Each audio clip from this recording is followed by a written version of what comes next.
Bien, entonces, la clase pasada planteé esta idea, ¿no? Dije, bueno, voy a utilizar la idea básica de que siempre podemos establecer como un buen predictor de una variable a la que nos interese, lo que nos interesa, la que sea, su promedio, ¿no? Entonces decimos normalmente que el promedio de esa variable es un buen predictor siempre que hacer otro tipo de mecanismo de predicción sea muy malo. Esa es como la idea que trato de establecer en este punto. Entonces, yo inicié mi discusión en la clase pasada diciendo que podía construir un concepto de variabilidad total, descrito como la suma de todas las diferencias respecto del promedio. Y fue algo que hice en este punto, ¿no? Dije, bueno, las diferencias respecto de una variable, en este caso concreta, la variable que nos interesa es la variable y, la que nos interesa predecir, nos interesa establecer un mecanismo que la puede explicar. Entonces, esta variable y la podíamos tomar una distancia respecto de su promedio. Entonces, construimos una serie de expresiones para llegar hasta este punto en el cual llega una expresión que denominé como y prima multiplicada por m0 por y, que era equivalente al problema que había estado analizando, que hasta este punto esto es igual a la suma de igual a 1 hasta n de todas las desviaciones de los valores de y respecto del valor promedio, simbolicé como y mayúscula, del valor promedio que era y barra, ¿no? Al cuadrado. Dicho eso, entonces ahora voy a continuar con esta notación y voy a hacer algunos ajustes, ¿no? Entonces, yo afirmé, no lo he demostrado, pero es fácilmente demostrable que M0 es simétrica y es indepotente. Entonces voy a utilizar esa propiedad, por lo cual entonces voy a regresar a esta expresión. Entonces yo puedo decir que y prima multiplicada por M0 prima que multiplica a M0 por y es exactamente igual que la expresión de arriba. ¿Por qué? Porque es simétrica. Entonces quiere decir que M0 prima es igual a M0. Pero M0 por M0 es M0. Entonces, por ser indepotente. Bien.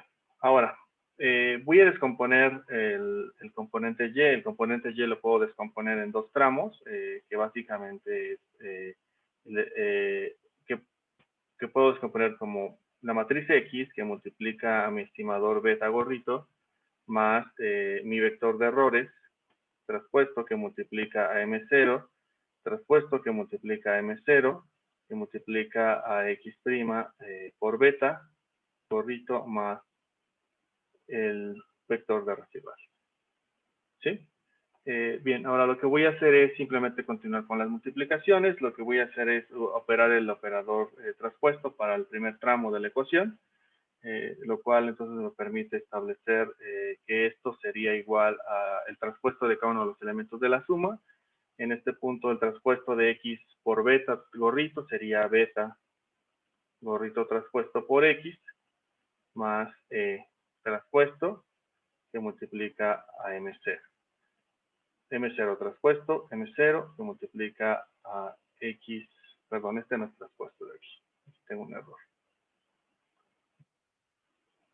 Es X que multiplica a beta más los residuales. Bien, ahora, lo que puedo hacer entonces es continuar con las operaciones de multiplicación, ¿no? Entonces, lo que voy a hacer es multiplicar el primer componente, en este caso, multiplicar beta prima por X, que multiplica M0 por M0, que multiplica a X por beta. Ese sería un elemento de la multiplicación. Luego hay otro elemento de la multiplicación que sería este, que multiplica el del medio y que multiplica el último. Y a su vez puedo hacer otra operación igual, que sería E, porque multiplica este, que multiplica este, y un último que sería E, que multiplica este y que multiplica el último. ¿Sí? Si hago ese desarrollo, entonces me voy a encontrar que esa expresión se puede reducir a lo siguiente, ¿no? Quedaría como beta prima por X prima por M0 traspuesto por M0 por X por beta traspuesto, por beta gorrito, perdón, más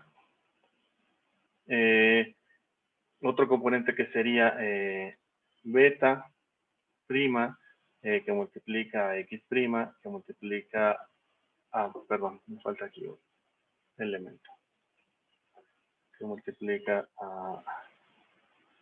a M0 que multiplica a M0 que multiplica a E más E prima que multiplica a M0 puesto que multiplica a M0 que multiplica a X por beta más traspuesto que multiplica a M0 traspuesto por M0 por E.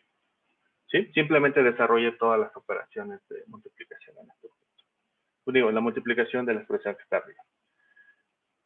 Bien, ahora, recordemos algo, ¿no? Entonces, voy a utilizar aquí voy a recurrir otra vez a las propiedades de M0, que básicamente eran la simetría y la idempotencia. En este caso voy a reducir mi expresión de esta manera. Entonces, esto sería igual a beta prima por X, que multiplica, me voy a quedar únicamente con M0, no por M0 prima, sino con M0, que multiplica a X por beta más el último componente que sería beta prima por X prima por M0 por E más un componente que sería E prima que multiplica a M0 prima, lo voy a dejar así, por X por beta más un prima que multiplica a M0 por E. ¿Sí? Bien. Ahora, aquí hay una cosa que tenemos que recordar. ¿Qué es la matriz M0? ¿No? La matriz M0, como yo la definí en la clase pasada, es una matriz que básicamente lo que hace es que saca el promedio de las variables. ¿Sí? Vamos a recordar cómo la construí. Me voy a ir un poco arriba a mis notas de la clase pasada. Y la clase pasada lo que yo encontré es que M0 yo necesitaba M0 que me permitiera que fuera un objeto que toma un vector menos su promedio, lo reconstruía a través de toda esta expresión que hice aquí y de toda esta expresión. A esta la llamé M0. ¿Qué función tiene M0? M0 tiene la función de que toma cualquier vector o cualquier matriz y le resta su promedio. Sí, eso es básicamente lo que hace M0. Vamos a llamarle a M0 como una especie de matriz acá promedios. Entonces, si M0 es una matriz que saca el promedio de cualquier objeto al cual se la estoy aplicando, entonces vamos a observar qué pasa en este punto, ¿no? En este punto tengo a M0 que multiplica a epsilon. Entonces, ¿qué pasa cuando multiplico M0 por epsilon? Perdón, por E, no por epsilon, por E. Es decir, va a tomar E y le va a restar su promedio. Pero ¿cuál es el promedio de E? 0. 0, ¿no? Entonces, todo el producto de M0 por E, en cualquier caso, va a ser el mismo E. ¿Sí? Entonces, esto nos lleva a concluir que en realidad esta expresión se puede ver como beta por X' por M0 por X por beta más un beta que multiplica a X' por E más un E que multiplica a X por beta más un E' que multiplica a E. ¿Sí? Ahora bien, en este punto entonces puedo, bueno, aquí me faltó uno debe ser prima, perdón. Me falta un primo por ahí, que me equivoqué. Sí, este de aquí debe ser prima. Sí. Bien, ahora, recordemos otro resultado. Por mínimos cuadrados, nosotros sabemos que el producto de X por E o de E' por E debería ser igual a ¿qué? ¿A qué debería ser igual eso? Por mínimos cuadrados. Es una conclusión que llegamos por la estimación de mínimos cuadrados. ¿Alguno recuerda? esto debería ser igual a 0. ¿Por qué? Porque no hay información en X que esté correlacionada con E, ¿no? Es decir, E, X y E son ortogonales. En este punto, entonces, estos dos productos deberían ser igual a 0. ¿Sí? Entonces, este y este amigo serían 0. Por construcción del estimador de mínimos correlatos ordinarios, ¿sí? Entonces, esto me daría igual a que esto sería beta por X' por M0 por X por beta más prima por E. ¿Sí? Entonces, mi conclusión al final es, por lo tanto, lo que yo puedo decir es que la suma de Y menos Y de gorrito, bueno, perdón, Y barra, no es Y gorrito, es Y barra, menos el promedio, desde I igual a 1 hasta N, se puede descomponer en dos tramos. Un tramo que sería beta por X' por M0 por X por beta, este es beta gorrito, más E por E. Ustedes pueden seguir operando estas dos cosas y fácilmente pueden demostrar que esto es igual a la suma desde igual a 1 hasta N de una cosa bien interesante que pasaría aquí. Ustedes pueden demostrar que esto sería igual a la suma de los de Y menos X y por beta gorrito más la suma de los I al cuadrado, desde I igual a 1 hasta E. Pueden más o menos fácilmente demostrar que esto es cierto. Entonces, si se dan cuenta, lo que yo hice fue, tomé una variabilidad total, que yo le llamé variabilidad total, que fue tomar una variable Y respecto a su promedio, y la pude descomponer en dos tramos. Una variabilidad asociada a qué cosa? A la regresión, que sería el primer tramo. Este amigo que está aquí es una variabilidad por regresión, que la puedo expresar en términos matriciales así, que es más cómodo para mí expresarla en términos matriciales. Y otra variabilidad es asociada al error, es decir, a un error, a una cosa que no puedo capturar porque es puramente error. Son los sumas de los residuales al cuadrado. Bien, entonces ya que pude descomponer la variabilidad, entonces voy a crear una nueva métrica que todos ustedes conocen, que se llama el R cuadrado, ¿no? Y el R cuadrado, entonces, lo voy a decir que lo puedo construir como lo siguiente. Puedo decir que el R cuadrado es igual a la variación, o la variabilidad, como ustedes la quieran ver, por una regresión respecto a la variación total. ¿Esto qué quiere decir? Quiere decir que voy a tomar toda la variabilidad que se calcula en la regresión. ¿Quién es la variabilidad que es de la regresión? La variabilidad de la regresión es beta gorrito prima por X' por M0 por X por beta gorrito. Esta es la variabilidad de regresión. Entre la variabilidad total, ¿quién es la variabilidad total? La variabilidad total es Y' por M0 por Y. ¿Sí? Si ustedes despejan de esta ecuación, más bien de esta ecuación, despejan a esta expresión, van a darse cuenta que el R cuadrado entonces se puede ver de la siguiente manera. Entonces el R cuadrado se puede ver como como Y' M0 por Y menos los residuales entre Y' por M0 por Y.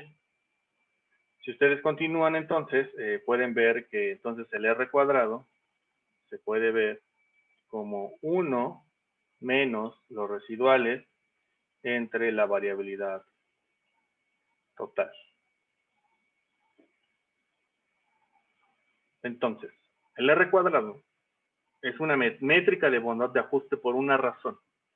La razón es que está comparando qué tanta variabilidad está capturando la regresión. Si la regresión no captura mucha variabilidad, entonces toda la información se va a ir a los residuales. En cuyo caso, entonces el último componente debería ser muy cercano a la variabilidad total. ¿Sí? Es simplemente una comparación de variabilidades. Entonces, si la variabilidad está en los residuales, entonces el último componente va a ser muy cercano a 1.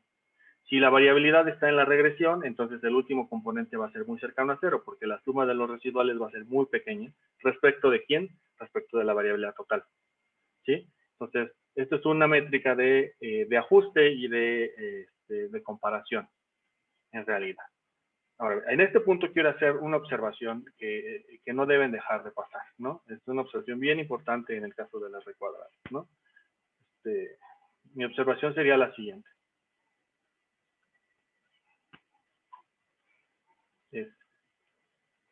Mi observación sería que el R cuadrado solo es válido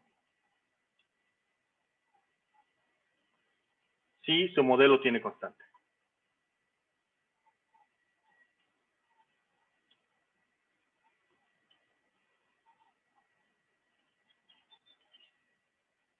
¿Sí? Bien, ¿cómo es que puede llegar a esa conclusión? Por lo siguiente. Vamos a regresarnos unos pasos hacia atrás. Cuando yo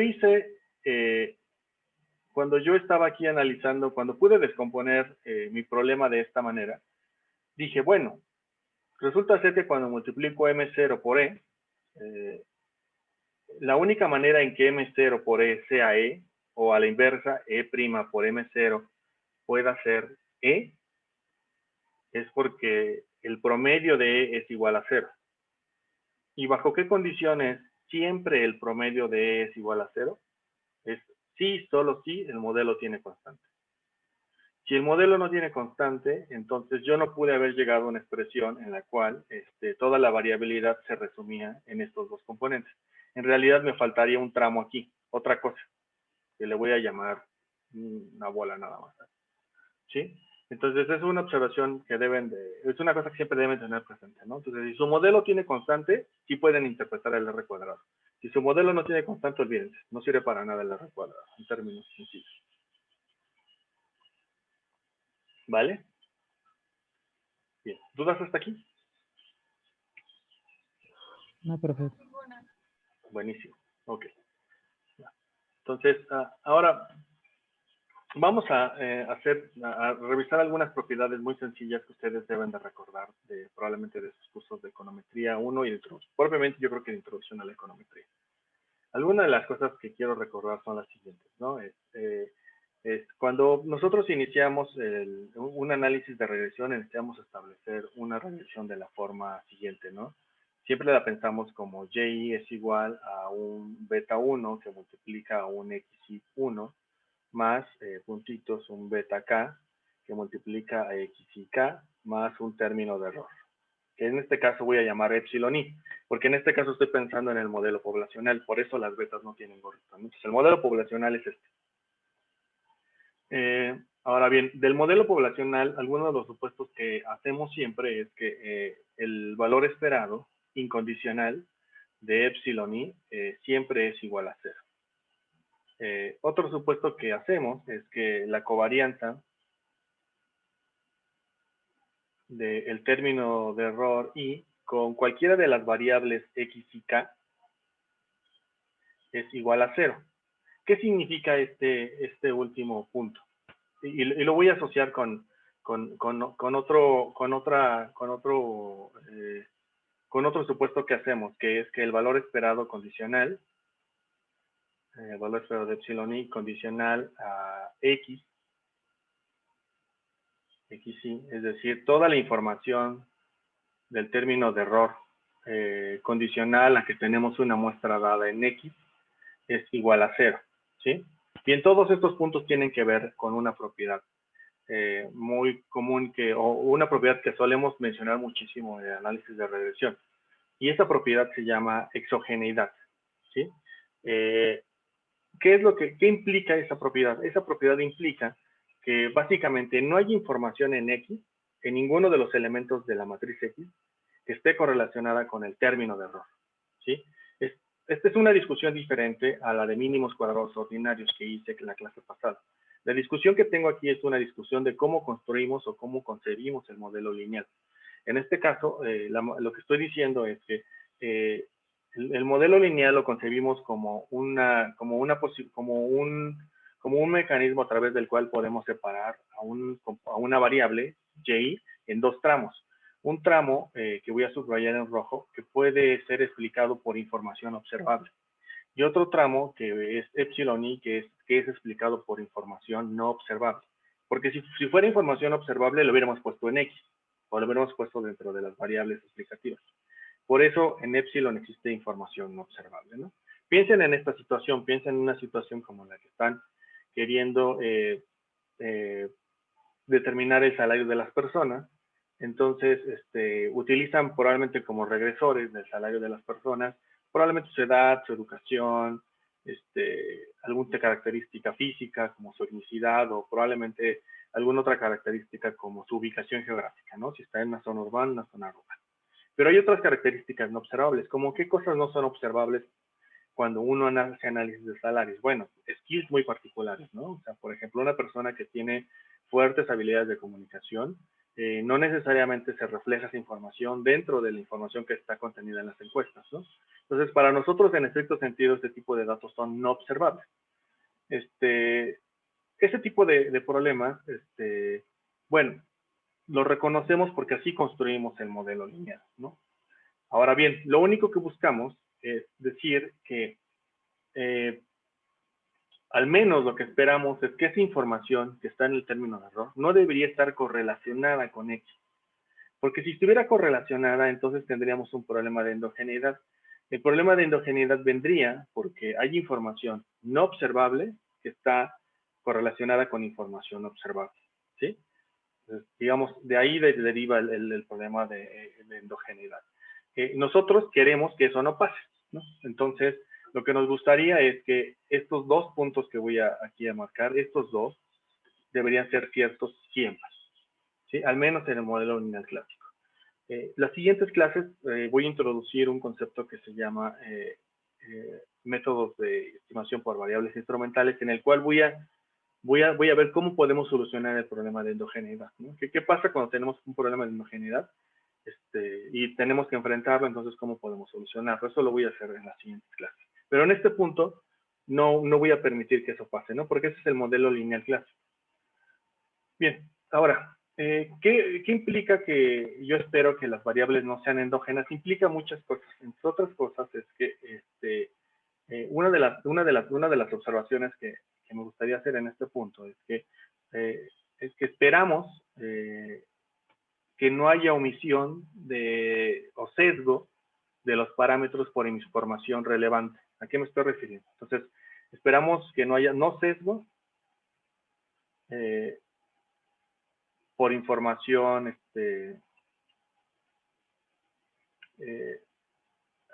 bueno, voy a utilizar la palabra relevante, porque creo que eso es la más adecuada en este caso. Entonces, no hay sesgo por información relevante. Es decir, toda la información relevante o toda la información que puede explicar a Y es observable. Eso es lo que estoy diciendo en este punto. ¿Sí? Va. Ok. Bien. Ahora, voy a incorporar otra propiedad u otra discusión, que es simplemente la propiedad de multicolinealidad o no multicolinealidad. ¿A qué me estoy refiriendo cuando eso pasa? Lo que me estoy refiriendo es a lo siguiente, es que el rango de la matriz que se forma por X' por X es K. Es decir, que cuando yo haga la multiplicación de X' por X, el rango de esa multiplicación debería ser K. No hay ninguna variable dentro de X que sea linealmente dependiente de la demás. Es otro supuesto del modelo lineal clásico. Simplemente estoy repasando, ¿no? Y yo creo que básicamente esos serían como los supuestos principales que ustedes en este punto deberían recordar, ¿no? Entonces, el modelo es lineal. Que en estricto sentido es lineal sobre las betas, ¿no? Que esa es la primera ecuación que establecí, ¿no? Que implica también otra cosa, ¿no? Que es que estoy separando los términos en dos componentes, un tramo de información observable y otro tramo de información no observable. El otro es que estoy asumiendo que el valor esperado de epsilon sea igual a 0, es decir, que en promedio los residuales son, o lo que me puedo equivocar en promedio 0. siempre, o el valor esperado de lo que me equivoque es 0. La otra cosa es que no hay endogeneidad, es decir, no hay información contenida en epsilon que esté correlacionada con la matriz X. ¿Sí? No hay endogeneidad.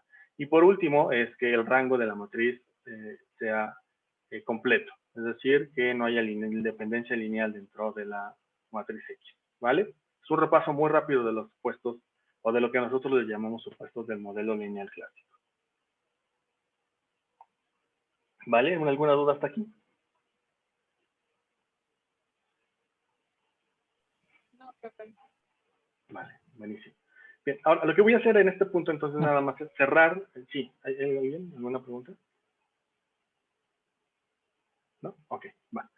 Entonces, lo que voy a hacer en este punto es cerrar la discusión con utilizar todo lo que hasta este punto he construido para construir un conjunto de estadísticas que voy a utilizar más adelante. A esta parte le podemos llamar como propiedades de inferencia del estimador de mínimos cuadrados, si queremos. Si queremos, podemos llamarlas. Pero en estricto sentido son una serie de cosas que necesitamos para poder hacer inferencia sobre los estimadores de mínimos cuadrados, ¿no? Entonces, en este punto, quiero pasar a esa parte, ¿no? Hasta cómo hacemos inferencia. ¿Por qué es importante la inferencia, no? Es bien importante que ustedes tengan siempre en su cabeza por qué es importante. Porque cuando nosotros construimos, la estadística la construimos desde dos ópticas, ¿no? Uno que es la óptica probabilística, que es decir, asumimos que existen funciones de densidad y funciones, pues bueno, de densidad tanto discretas como continuas, y asumimos que esas funciones de densidad pueden arrojar un cierto tipo de datos, ¿no? Entonces, por ejemplo, tenemos una binomial que arroja un tipo de datos, tenemos una normal que puede mostrar cierto tipo de datos, ¿no? Cuando hacemos inferencia estamos del otro lado, estamos del lado de los datos. Estamos en el mundo en el cual lo que tenemos es un muestreo que alguien nos da, que asumimos que puede ser aleatorio. El problema de estar en ciencias sociales es que eso nunca es cierto. Pero bueno, vamos a asumir que eso más o menos se mantiene. Es que entonces tenemos un muestreo aleatorio, entonces tenemos los datos. Y lo que queremos hacer es hacer inferencias sobre estos datos, de dónde provienen, ¿no? De qué tipo de funciones de densidad provienen. Es exactamente lo que yo quiero hacer, ¿no? Entonces, condicional en que tenemos los datos, tenemos a la matriz X y al vector Y, entonces quiero hacer inferencias sobre si esta información que tengo proviene de un modelo que se comporta como el que yo construí, un modelo lineal. Eso es lo que quiero hacer. Entonces, voy a construir una serie de métricas que me permita hacer inferencias sobre cómo es cierto esto, ¿vale? Entonces, lo primero que voy a hacer es lo siguiente, ¿no? Voy a construir primero el estimador de quién es el valor esperado de beta, ¿no? Entonces, vamos a ver. Entonces, yo sé que mi estimador de mínimos cuadrados beta está dado por lo siguiente. Es x' por x a la menos 1 por x' por el vector y. Yo construí este estimador de mínimos cuadrados de esta manera, ¿no? Ahora, me voy a preguntar por quién es el valor esperado de este amigo que yo denominé como beta. ¿Quién es el valor esperado de este? Pero en realidad este valor esperado no es un valor esperado incondicional. En realidad, formalmente, yo debería de preguntarme por quién es el valor esperado de beta condicional en la matriz X. Esto es en realidad lo que me tengo que preguntar. ¿Quién es el valor esperado del estimador condicional en que tengo una muestra? ¿No? Porque ese es en realidad el problema. Tengo una muestra condicional en que tengo la muestra, entonces puedo construir un estimador. ¿Cuál es el valor esperado de ese estimador condicional en la muestra que estoy observando? Entonces, para construir ese valor esperado, vamos a retomar la fórmula original del mínimos cuadrados ordinarios. Entonces, tomo el valor esperado de beta, entonces implica tomar el valor esperado de x' por x a la menos 1 por x' por x por beta más épsilon. Y le voy a quitar el condicional en X, simplemente por economía de pizarra, ¿no? Pero en realidad ahí debería estar el condicional en X.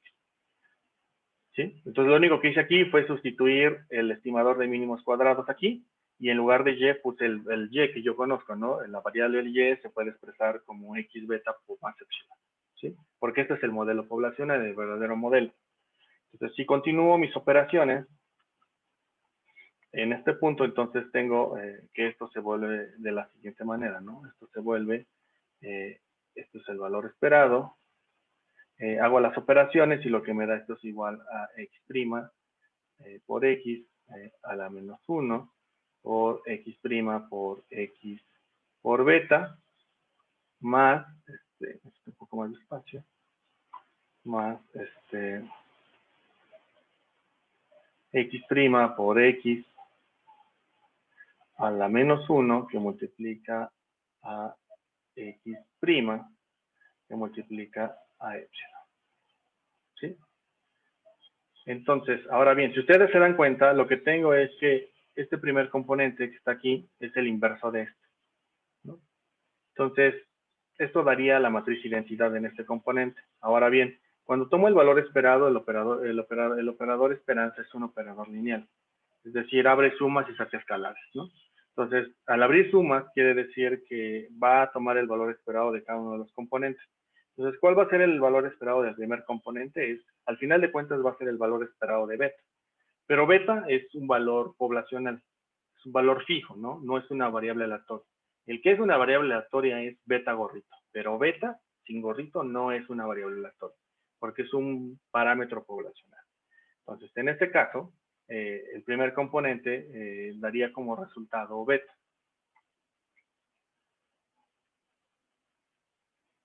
Ahora, el segundo componente es más interesante, ¿no? Porque cuando digo que abre sumas y saca escalares, es que puede sacar un escalar. ¿Quién va a ser mi escalar que voy a sacar? Voy a sacar a este amigo como escalar X' por X a la menos 1, y voy a tomar entonces ahora sí el valor esperado de X' por epsilon.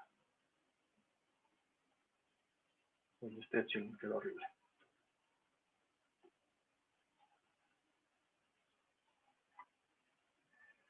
X', ahora sí, por epsilon. Entonces, pero aquí me tengo que remitir a mis supuestos del modelo lineal clásico, y uno de los supuestos importantes del modelo lineal clásico fue que el modelo es exógeno. ¿Qué implica? Bueno, que existen condiciones de exogeneidad. ¿Qué implica eso? Exogeneidad al menos para las variables X. ¿Qué implica? Implica que la información contenida en X no está correlacionada con epsilon.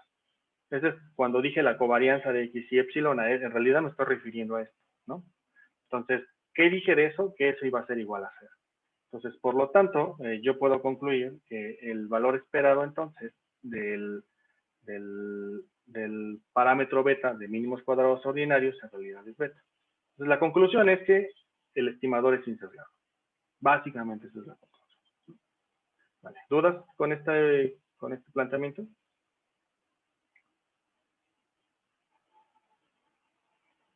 Bien, en las notas abundo sobre otras discusiones sobre otras propiedades asintóticas que tiene el estimador de mínimos cuadrados ordinarios. Digo, si pueden echarle un ojo, por favor, échenle. Nada más, no quiero como consumir mucho tiempo en ellas. Voy a por ellas repasarlas muy rápido. Entonces, básicamente voy a enunciarlo de la siguiente manera.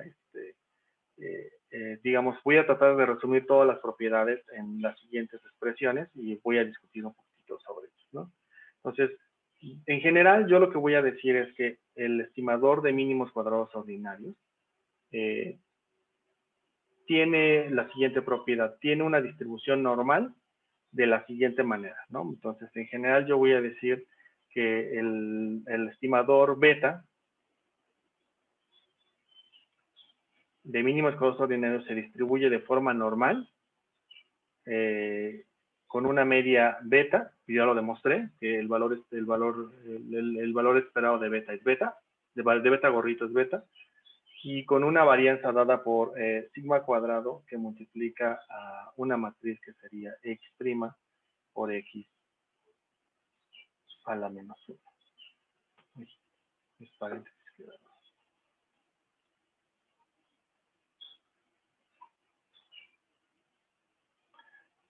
X' que multiplica a...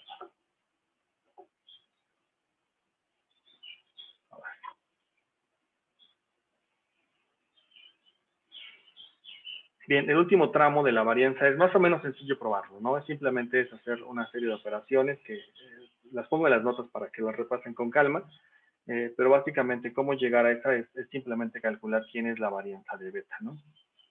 Lo voy a enunciar el sketch de la demostración aquí muy sencilla, ¿no? Entonces es tomar el valor, la varianza de beta. ¿Y eso qué implica? Eso implica tomar el valor esperado de quién, de cómo calculamos la varianza de una variable aleatoria. Pues es muy sencillo, ¿no? Es el valor esperado de la variable aleatoria al cuadrado, pero en el caso matricial, los cuadrados siempre son la matriz traspuesta multiplicada por la matriz original, menos su valor esperado al cuadrado, pero su valor esperado al cuadrado sería beta por beta. Entonces hay que resolver este problema y ustedes van a encontrar la varianza y van a encontrar que la varianza de este amigo es la expresión que está arriba, ¿no? Simplemente es hacer un poco de álgebra aquí, pero van a encontrar este resultado, ¿no?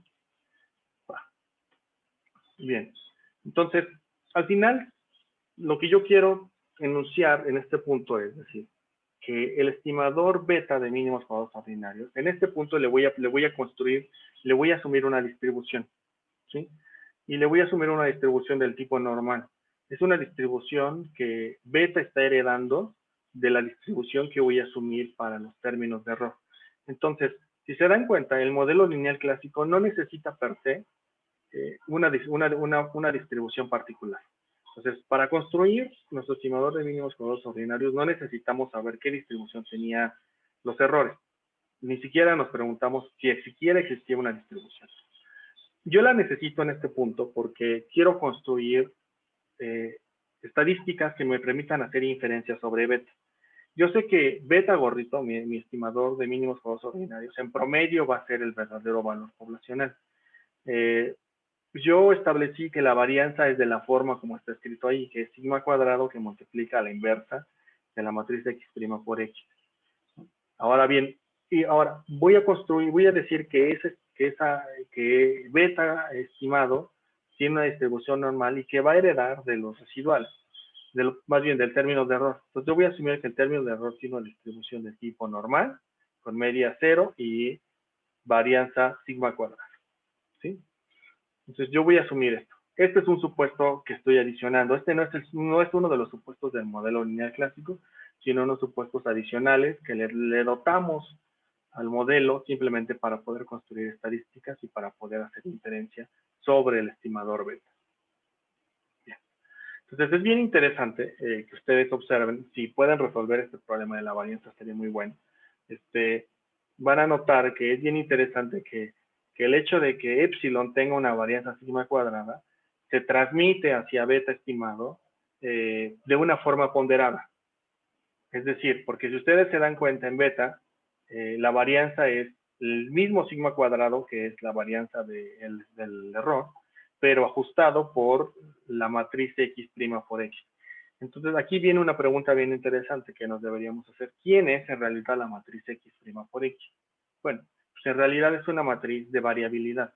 Entonces, si ustedes tienen mucha variabilidad en sus datos, es decir, tienen mucha información muy rica en su matriz X, van a generar una matriz, digamos, variable, muy variable. Entonces, cuando ustedes hagan el producto de X' por X, van a generar una especie como de acumulación de información que es ampliamente variable. Cuando ustedes toman el inverso de esto, entonces están diciendo que en realidad están haciendo, es como si hicieran 1 entre esa variabilidad grandota.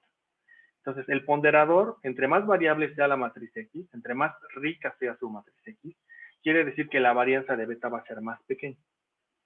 Entonces, una de las cosas bien importantes que deben considerar cuando hacemos análisis de regresión es siempre tratar de conseguir que sus datos de la matriz X sean suficientemente variables. Entonces, un buen test o un sanity check que es muy bueno para sus datos es siempre observen su matriz X. Háganle pruebas como histogramas, háganle pruebas como correlogramas, hagan density, kernel density, gráficas de kernel o como bueno, voy a hacer un poquitito de eso durante el curso, para que vean qué tan variables son sus datos. Si sus datos están muy concentrados en ciertos valores, entonces muy probablemente están sesgados por la forma en que se tomaron. Entonces, como que lo padre es que los datos sean amplios, sean ricos, vamos a llamarlo si me permiten utilizar el término, ¿vale? Bien. Ahora, voy a pasar a otro punto, y mi punto es el siguiente, ¿no?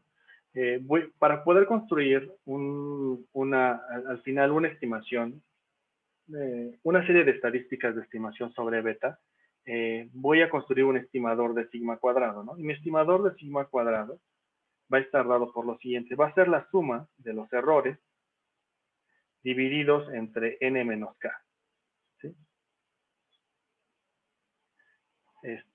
¿Y por qué dividido entre n menos k? Porque cuando si ustedes también tienen un poco de tiempo y se preguntan por quién es el valor esperado de epsilon entre n menos k, les va a dar que este valor esperado es igual a sigma cuadrado. Si solo lo dividen entre n, les va a dar sesgado. Entonces, por eso es importante hacerlo entre n menos k, porque es el estimador. Si ustedes se acuerdan, esto es el equivalente a lo que ustedes hacían en estadística, que era la varianza muestral, ¿no? Que la dividían entre n-1. ¿Recuerdan por qué lo hacían entre n-1?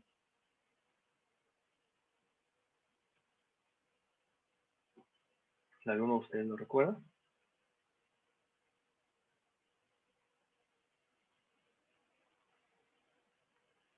Bueno, digo, no pasa nada. Si no lo recuerdan, no pasa nada. La razón es muy sencilla, porque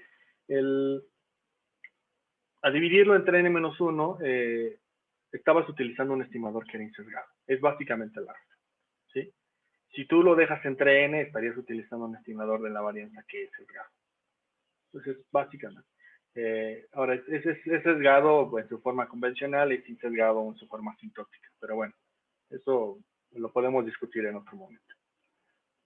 Bien, ahora, entonces, como resumen de esta parte, yo diría lo siguiente. Entonces, yo puedo decir que beta, gorrito, va a tener una distribución del tipo normal, que va a estar centrada en beta, y va a tener una varianza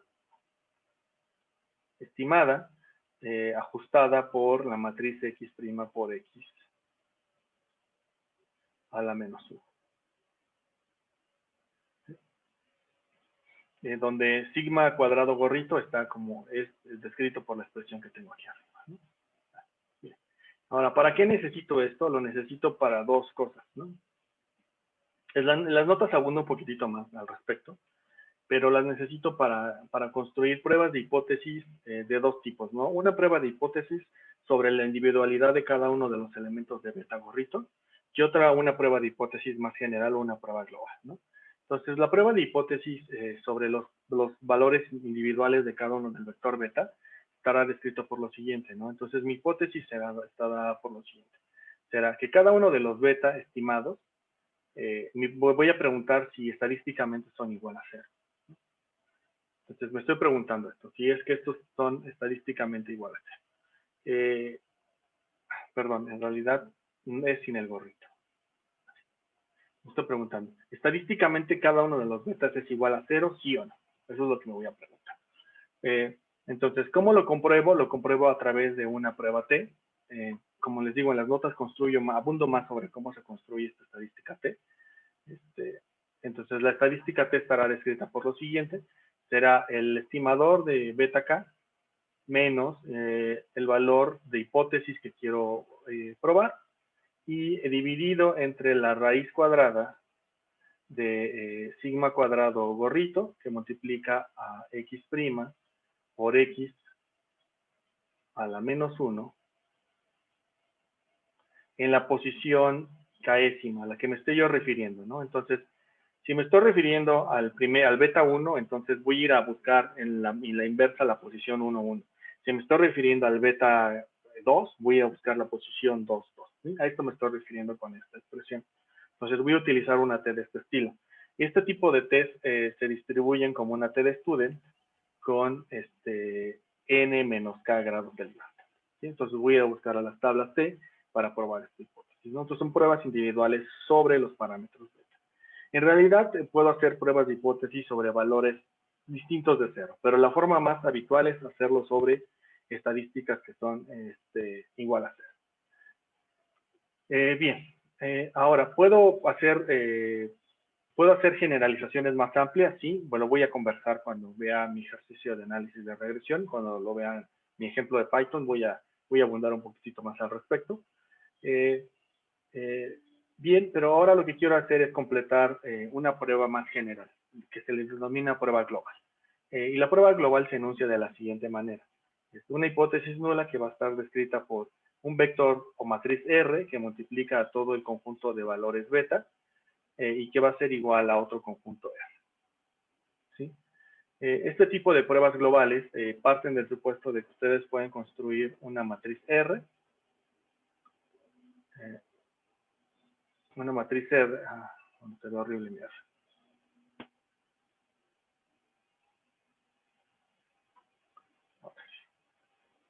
Una matriz R, que es una matriz de restricción, ¿no? ¿En qué sentido es una matriz de restricciones? Bueno, es una matriz que va a tener en cada una de sus entradas R11, así hasta R1K, este es de dimensión K por K, este tipo de matrices, RK1 y hasta aquí RK. ¿No? Es una matriz de esta forma, ¿no? Tiene una forma de este estilo. La matriz R lo que nos permite es construir un conjunto de restricciones sobre los parámetros beta, ¿no? Entonces podríamos pensar muchas cosas como combinaciones lineales entre los distintos valores de beta que nos gustaría probar. Por ejemplo, nos gustaría probar si toda la suma de los coeficientes beta es igual a una constante dada, ¿no? Por ejemplo, piensen los problemas que son muy de micro, ¿no? Si quisieran, por ejemplo, comprobar que la sustitución entre dos bienes que incluyeron en una regresión, piénsenlo, ¿no? Que están estimando la cantidad demandada de un producto en función del precio de ese producto y de su complemento. Imagínense que son perfectamente sustituibles, entonces les gustaría que el beta asociado al precio, en comparación con el beta asociado al precio del bien sustituto, se anularían. Vamos a pensar que en suma deberían ser igual a 0. Entonces, una buena restricción sería pensar que la suma del beta del precio propio con respecto del precio del complemento sería igual a 0. Entonces, es una restricción. Queremos evaluar esa restricción. Junto con, pensemos otra, que el primero sea mayor que 0 y que el segundo sea que sea menor que 0, ¿no? Porque se pueden dar otras combinaciones para que sean igual a 0, ¿no? La otra combinación sería que las dos sean 0, por ejemplo.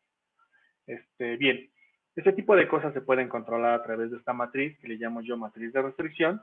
Sin embargo, nosotros en econometría, la verdad es que utilizamos una restricción muy sencilla, y la matriz de restricciones que solemos utilizar es la siguiente, es una matriz de restricción del tipo muy parecida a una matriz identidad, que tiene puros elementos unos en la diagonal y ceros en todos los demás elementos de la diagonal. Bien, utilizar una matriz R de este estilo implica entonces una prueba de hipótesis muy sencilla. La prueba de hipótesis es que asumimos que beta 1 es igual a beta 2, es igual, juntitos, es igual a beta K, es igual a 0. Mi prueba en conjunto, lo que quiero probar en conjunto es que todas las betas son estadísticamente igual a 0. Por eso se le llama a este punto, se le llama prueba global. Noten que la hipótesis anterior es, de forma individual estoy probando si cada una de las betas es estadísticamente igual a 0. En este caso estoy probando si en conjunto todas son igual a 0. ¿Cuál es la diferencia entre el primero y este caso? En el primer caso, queremos analizar si dentro de nuestra regresión individualmente alguna de las variables tiene un efecto estadísticamente 0 sobre la variable que queremos explicar. En este caso, lo que queremos ver es la validez de todo el modelo. Si todo el modelo en conjunto explica nada de la variable y, en cuyo caso a lo mejor no vale la pena hacer el modelo, ¿sí? La estadística asociada a esta prueba es una estadística S, muy sencilla, que es utilizar la matriz R, que multiplica a los valores estimados de beta menos el vector de restricciones, transpuesto, que multiplica a la matriz R que multiplica a mi estimador de la varianza, x' por x, a la menos 1 por R. Uno de estos es traspuesto. Debe ser este. Sí, este es traspuesto. A la menos 1, que multiplica a R por beta menos R. Todo esto dividido entre J, donde J es el número de restricciones. En este caso, si yo hiciera una matriz R como esta, el número de restricciones sería acá, ¿no? Entonces J sería igual a acá, en este ejemplo, ¿no? Esta cosa se distribuye como una F, y si ustedes van a sus tablas, una F con J, N menos K grados de libertad. ¿Vale? Bien. ¿Dudas hasta aquí? Vamos bien. Buenísimo. Vale. Bien, entonces ya nada más para cerrar mi idea, entonces, mi repaso de lo que vi hoy, ¿no? Hoy vi R cuadrado, conversé un poquitito sobre los supuestos del modelo lineal clásico y enuncié como las estadísticas que necesito para hacer inferencia sobre los parámetros beta que estimemos por el método de mínimos cuadrados ordinarios, ¿no? En estricto sentido, lo que estoy haciendo es con esto finalizar el repaso de lo que ustedes, más o menos, los elementos que ustedes deberían de tener de su curso de econometría 1. Seguramente vieron otras cosas también en econometría 1, pero digamos que estas están las bases que yo necesitaría. En las notas les dejé unos ejercicios, muy probablemente esos ejercicios son muy parecidos, van a venir en la tarea, ¿no? Si quieren y tienen tiempo, por favor, aváncenlos. Para que puedan ir avanzando la parte, tal vez, de su tarea, ¿no? Tarea examen que, como quedamos, va a ser a la mitad del curso, ¿vale? Bien, con esto doy como por cerrado el repaso. Lo que voy a hacer en las siguientes semanas es lo siguiente. La siguiente semana nos vamos a dedicar a hacer nuestra introducción a Python. Entonces, por favor, revisen el manual que les compartimos sobre cómo instalar Anaconda en sus máquinas. En la medida de lo posible, los que puedan hacerlo, los que no, empiecen a navegar Google Colab, que es como una herramienta que pueden utilizar en línea para utilizar Python sin necesidad de instalarla en sus máquinas. Y bien, eso sería todo por hoy. No sé si tengan alguna duda o comentario.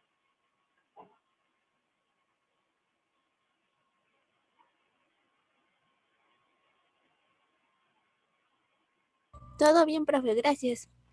Perfecto. Bien, entonces nos veríamos el próximo lunes. Iniciamos con Python, ¿vale? Sí, profe, está bien. Gracias. Hasta luego. Gracias. Hasta Buen día. luego. Gracias, profe. Gracias, profe. Buen día. Buen Hola, día. yo tengo una duda, me incorporé después a la clase y no, bueno,